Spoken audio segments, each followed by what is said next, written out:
Hello Kappa Junkies. J'espère que vous allez bien. On va peut-être d'abord ranger en vitesse.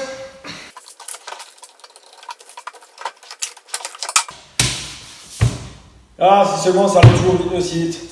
Bon, bref, on est prêt pour la vidéo Les potins foutus, donc un nouvel épisode. Et aujourd'hui, en parlant de vitesse, on va parler de vitesse max, donc de vitesse de pointe, on pourrait dire, de l'automobile, donc au fur et à mesure de l'histoire. Et pour ça, je me suis fait une petite liste, parce qu'il y en a eu des voitures au fur et à mesure du temps. Et je vais essayer de pas la défoncer, cette liste. Effectivement, la liste, elle est longue. Donc, voilà. Déjà, on pourrait commencer à parler de la première voiture et tout ça. Donc, en fait, la première voiture, c'est toute une question de définition. Donc, ce sera dans une vidéo séparée. D'après la définition, en fait, on va parler de véhicules thermiques déjà. Donc, dans le temps, les premières voitures, c'était à vapeur. Donc, on va parler de véhicules thermiques déjà. Et donc, voilà. Donc, les premières folies de vitesse, c'était 19 km/h, je crois, les trucs comme ça. Après 30, après 50 km/h et machin, voilà quoi.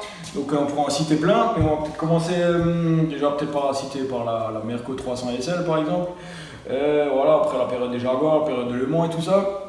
Voilà. Et en fait, on va surtout avancer en 1998, lors de la présentation de la McLaren F1, la célèbre mythique, donc celle-ci.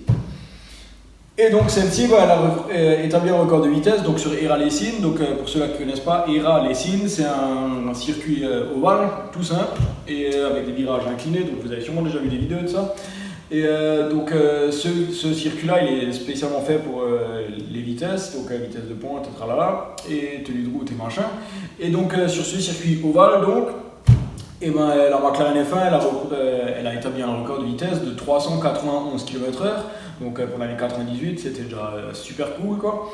Et voilà. Donc déjà, on va pouvoir parler des critères en fait. Donc la vitesse de pointe, c'est une chose. D'une autre partie, bien sûr, il faut qu'elle soit vérifiée. Parce que tout le monde peut dire, j'ai fait 600 km/h, voilà.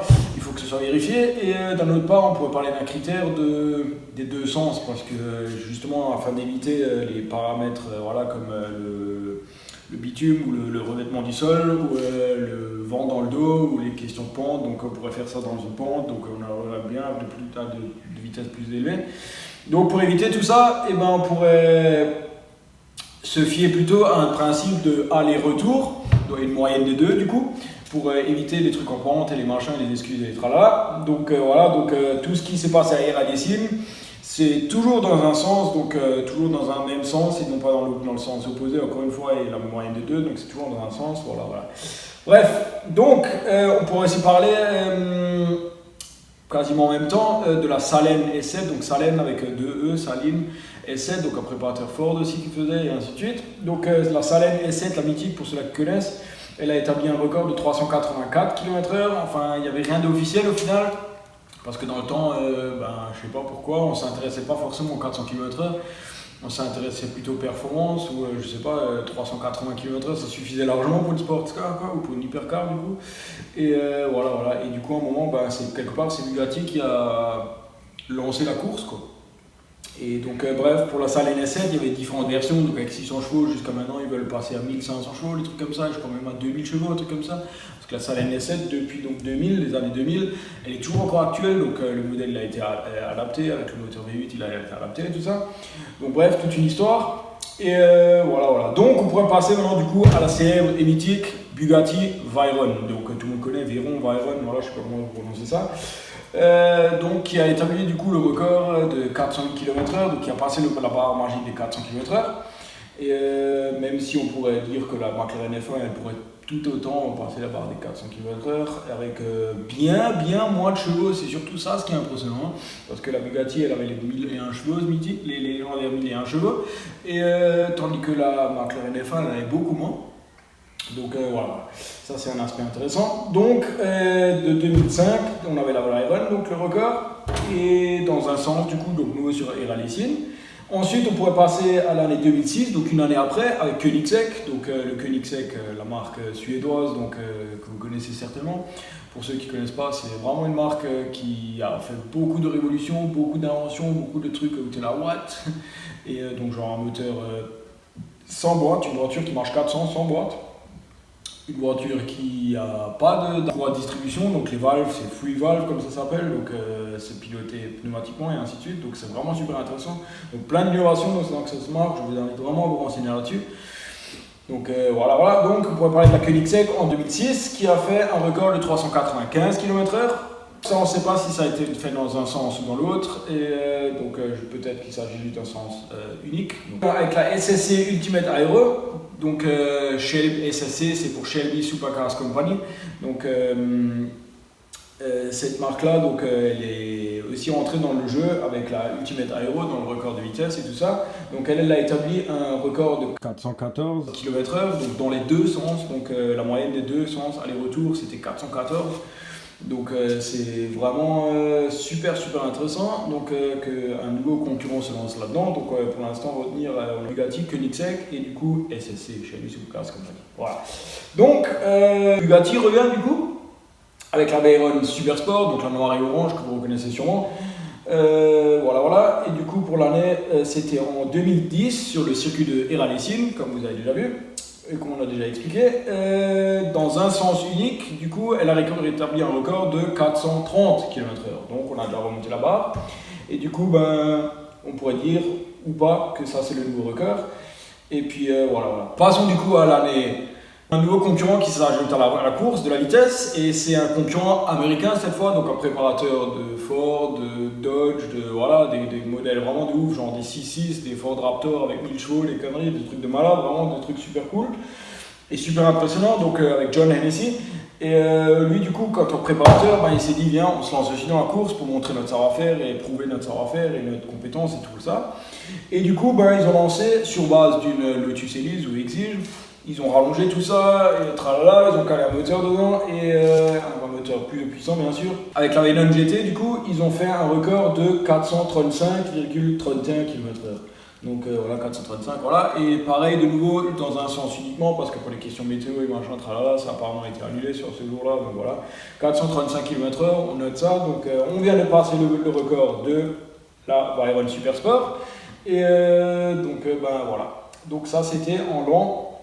Ensuite, passons à la Bugatti Chiron, l'année vitesse max de 420 km/h, donc on est en dessous de la Hennessy Veyron GT, donc le record, il est toujours encore à Hennessy. Donc voilà, ça c'était pour la Chiron de version base. Ensuite, on pourrait citer la Koenigsegg Agera RS, donc le prochain modèle de Koenigsegg. Donc après la CCX, on pourrait passer à la Agera. Après, différentes versions, Agera S, Agera RS et machin. Donc on pourrait passer à la Agera RS qui, elle, a établi un record de vitesse de 457,9 km/h. Donc ce qui est déjà... on a rajouté une belle petite couche aux 430 km/h existants. Enfin 435 km/h existants, on a rajouté une belle petite couche. Et ce record-là, donc, on pourrait noter les 446,9 km/h qui ont établi dans les deux sens. Donc on pourrait retenir justement ce 446 parce que c'est vraiment le truc de prouver une bonne fois pour toutes. Donc dans le sens aller-retour, qu'il n'y a pas eu de pente, qu'il n'y a pas eu de vent dans le dos, qu'il n'y a pas eu de question de bitume et de marche en tralala. Voilà. Donc ça, on pourrait parler de ça. Donc on est à 446 voire 457 km/h par Koenigsegg Agera S dans les deux sens en 2017. Voilà. Et ensuite, on pourrait passer du coup à la Bugatti Chiron Supersport, donc qui tient actuellement plus ou moins le record. Pourquoi je dis plus ou moins? Parce que ça n'a pas été fait dans les deux sens, donc ça a été fait dans un sens uniquement sur Eralessin de nouveau. Et donc voilà. Et du coup, elle a rajouté encore une fois une grosse couche, donc on est à 490 km/h. Donc voilà, on est en train de frôler vraiment les 500 km/h. Et là, du coup, ça commence vraiment à chauffer. Et maintenant, au lieu de... on fait un petit retour dans le temps, donc dans les années 2005, on chasse les 400 km/h, et là, on pourrait dire plus ou moins 15, 20 ans après, on est déjà en train de chasser les 500 km/h. Vous imaginez 500 km/h quoi. Et voilà, je me rappelle encore, j'avais une revue, un magazine de revue où MTM, ils avaient fait une Audi TT pour passer 400 km/h avec deux moteurs 1.8T, donc 500 chevaux à l'avant, 500 chevaux à l'arrière. L'aéron et toute l'aérodynamique de ouf. Et puis voilà, enfin bref, tout ça pour dire qu'en quelques années, on s'est à peu près 200 km/h d'évolution dans cette vitesse de pointe, quoi. Donc ça montre vraiment à quel point la technologie est là. Donc, bref, avec la Chiron Supersport, du coup, 490 km/h dans un sens unique. Et voilà, du coup, là, ben, tous les autres se sont dit il faut qu'on se chauffe là, il faut qu'on ait le feu. Donc, du coup, maintenant on a 3 concurrents à battre ce record. Parce que si on part du principe que c'est dans les deux sens, c'est toujours encore Koenigsegg qui a le record. Si on part dans le sens unique, c'est la Bugatti Chiron qui a le record, la Super Plus, la Super Sport plus 300 plus. Donc maintenant il y a 3 concurrents qui se lancent dans la course, donc le fameux Hennessy qu'on a déjà entendu parler, Koenigsegg qu'on a déjà entendu parler, et la SSC qu'on a aussi déjà entendu parler. Donc la Hennessy F5, donc John Hennessy, il s'est lancé dans un premier essai, donc en 2022, là, donc, il y a quelques jours en fait, en mai. Il s'est lancé dans la course avec un premier essai avec 437 km/h, donc ce qui n'est pas aussi haut que la Bugatti, certes, mais ça donne déjà un petit avant-goût, on pourrait dire. Donc voilà, c'est une belle partie pour le marketing, bien sûr. Si un véhicule fait 500 km/h, ou les premiers véhicules à battre les 500 km/h, évidemment, on est là-dedans. Donc voilà. Ensuite, on pourrait passer à la SSC Tuatara, donc Shelby Supercars Company, qui avait déjà fait un record inofficiel et improuvé au final, donc c'est pas un record. Et ils avaient proclamé avoir battu les 500 km/h déjà, mais au fur et à mesure, il y a une grande polémique là-dessus, que les 500 km/h n'ont pas été battus, et avec par les preuves par A plus B, que les vidéos c'était pas juste, et le fournisseur de la Racebox, il n'a pas certifié ça non plus, donc voilà, le record il est passé aux oubliettes. Donc voilà, et donc ils nous ont refourni un essai, et du coup là ils ont passé les 475 km/h dans les deux sens, donc une moyenne dans les deux sens de 475 km/h qui est en dessous de Bugatti, mais dans les deux sens, donc qui serait au-dessus de Koenigsegg Agera RS. Donc dans les deux sens, on aurait un récapitulatif que la Koenigsegg Agera RS elle serait battue, donc ce serait SSC Tuatara maintenant qui aurait actuellement le record, et si on part un record d'un principe dans un sens unique, la SSC Tuatara elle établit une vitesse maximale de 482 km/h, qui est donc en dessous de la Bugatti Chiron Super Sport avec 490 km/h. Donc on récapitule, sens unique Bugatti Chiron, et sens aller-retour, c'est la SSC Tuatara avec 475 km/h qui aurait battu le record. Voilà, et ensuite on pourrait parler de la Regera, la Koenigsegg Regera, qui est le modèle actuel théoriquement de Koenigsegg, qui atteint uniquement les 400 km/h parce que pour les problèmes de boîte, enfin la boîte qui n'existe pas du coup. Voilà, donc elle est limitée par rapport à ça. Et donc voilà, on aurait du coup John Hennessy avec la Hennessy F5, on aurait SSC Tuatara, et le troisième qui manque dans la liste, c'est Koenigsegg, encore une fois, qui avec 2 versions d'un modèle Super Sport. Donc la Koenigsegg Jesko Absolute, je crois, et elle avait une version Trek. Donc une pour la vitesse, une pour le temps chrono, quoi. Et donc avec la Jesko, Koenigsegg proclame passer la barre des 500 km/h, et même ils affirment, ils estiment pouvoir passer les 531 ou 532 km/h. Donc ce qui serait abusé, quoi. Et apparemment ils veulent en faire le dernier modèle qui se lancerait dans la course de vitesse. Donc voilà, ici bien évidemment on est sur les véhicules homologués route. Donc voilà, les véhicules homologués route, donc on peut acheter plus ou moins normalement, quoi. Tu vas pas acheter dans ton concessionnaire de coin une Koenigsegg Jesko ni une Bugatti Chiron, et voilà. Mais bon, est-ce que je veux dire un véhicule homologué route. Ensuite, il y aurait une histoire un peu intéressante qu'on pourrait encore raconter entre deux.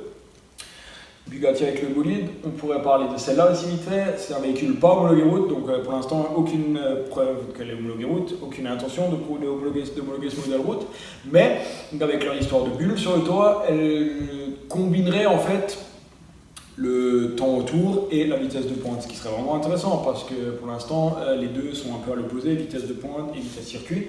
Donc quelles modifs sont nécessaires à ça, voilà. En tout cas, ils proclament aussi pouvoir atteindre les 500 km/h avec tel mode. Donc maintenant, est-ce qu'on devrait démonter l'aileron et tous ces tralala, ça apparemment pas, vu l'utilisation de ces bulles sur le toit qui modifierait l'aérodynamique et qui supprimerait le freinage de l'aileron, justement, voilà.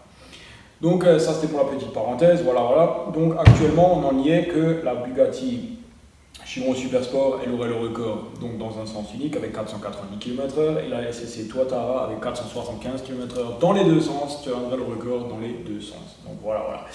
Ça c'était pour cette vidéo, donc les records de vitesse, et voilà, donc j'espère que ça vous a intéressé ce principe, et cette course va encore être intéressante, donc pour les questions de marketing et tout ça, ceux-là ils vont pas hésiter à se clasher, à se rentrer dedans. Donc on va certainement avoir droit à une remise de tout ça et, pour essayer de battre les 500 km/h parce que pour l'instant c'est toujours pas fait.